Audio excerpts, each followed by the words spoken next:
O que é um cinetoscópio? O que isso tem a ver com cinema e qual é o figurão que está relacionado a isso?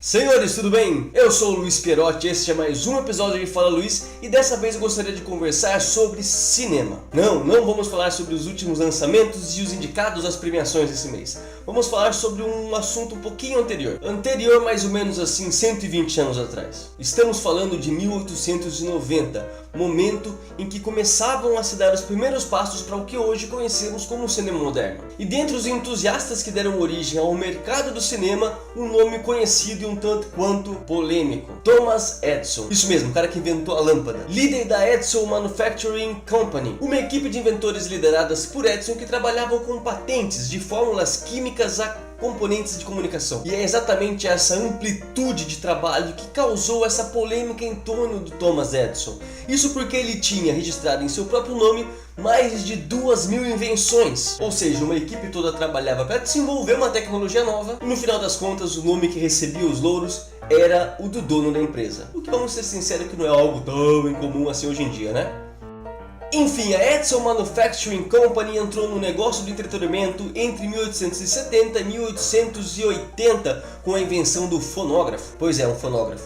E a princípio, o que eles imaginavam ser um aparelho que serviria apenas para causas oficiais de negócios, tornou-se entretenimento do povo. Isso porque, para além dos discursos oficiais, começou-se a gravar músicas. E mais que depressa, com uma boa visão e capacidade de adaptação, Thomas Edison passa a gravar cantores famosos da época, criando salas de audição, ambientes com vários fonógrafos onde os clientes entravam e passavam de um para outro, podendo assim acompanhar diversas músicas populares da época, por exemplo. Porém, a AMC não pretendia parar aí e decidiram criar em imagem o que já haviam criado antes em áudio, alcançando os espectadores de peep show. Peep show era como eram conhecidas pequenas máquinas de madeira com buracos para se olhar no seu interior e que dentro rudimentarmente existiam pequenas imagens e fotografias de alguns assuntos específicos, fotos emblemáticas, personagens infantis e até conteúdo adulto. Pois bem, baseado nessas máquinas mais rudimentares, William Kennedy e Larry Dixon criou o cinetoscópio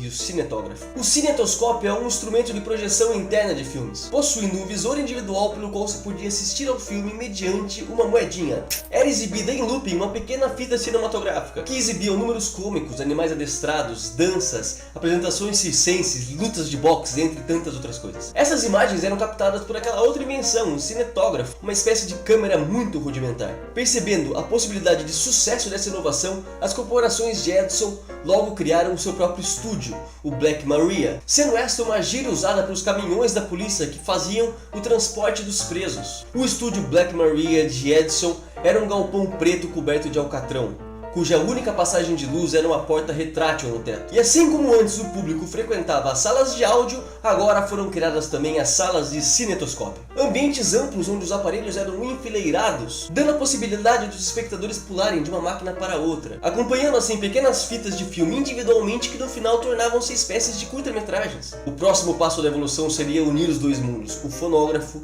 e o cinetoscópio, áudio e imagem. Porém, essa sincronização nunca funcionou e logo foi engolida por uma nova tecnologia que chegava da Europa, vinda pela mão de dois irmãos, Louis e Auguste Lumière. Os irmãos Lumière traziam ao público a invenção do projetor. Percebendo que estava sendo deixado para trás, Thomas Edison abandonou o seu mercado de peep show e se lançou também na produção de projetores, que agora eram exibidos em salas chamadas Nickelodeons. Níquel, ou seja, moeda de 5 centavos, e Odeon, teatro em grego, um teatro de 5 centavos, eram as primeiras salas de cinema, se assim podemos dizer. Até então os projetores começaram a ser utilizados em salões e clubes noturnos, abrangendo apenas o público masculino trabalhador. Com a criação dos Nickelodeons, o público se variou, aceitando crianças e mulheres também. Podemos dizer que a criação dos projetores e dos teatros Nickelodeon foi o princípio de fato do cinema que conhecemos hoje. Não demorou muito para que a força das empresas de Edison, somada a outras pequenas produtoras de cinema, tomassem conta do mercado, e em 1900 foi criada a Trust. A Trust era uma gigante do cinema americano que tinha monopólio sobre toda a criação cinematográfica. Porém, um grupo de criadores independentes liderados por Carl Leland criou a IMP, empresa que desafiava a gigante de Edison na indústria. Com o passar do tempo, a rigidez de produção da Trust foi o seu próprio declínio, impedindo inovações em seu processo criativo. Inovações essas que impulsionavam a IMP. Tão rápida quanto a ascensão foi a queda da Trust, que continuou produzindo suas obras capengamente até 1916, quando foi barrada pelo Supremo Tribunal. Isso porque a justiça entendia que as ações da Trust violavam a lei Sherman, que combate o monopólio e promove a concorrência dos negócios. No mesmo ano, Adolf Zucker, um dos figurões da IMP, que agora possuía sua própria empresa, a Famous Players in Famous Plays, juntou-se a um tal de Jesse Lasky da Play Company, que juntas, em meados de 1916, dariam base ao que hoje conhecemos como a Paramount Pictures. Esta foi a criação de um aparelho não tão conhecido por nós chamado cinetoscópio e a participação do nosso querido criador da lâmpada, se é que ele de fato criou a lâmpada, no que seria o abre-alas de um dos entretenimentos mais populares de hoje em dia, o cinema. Este foi mais um vídeo, senhores, eu espero que vocês tenham gostado. Eu espero que, se vocês tiverem alguma indicação sobre o tema, escreva aqui embaixo que a gente pode conversar um pouco no próximo vídeo. Eu espero vocês na semana que vem. Tchau!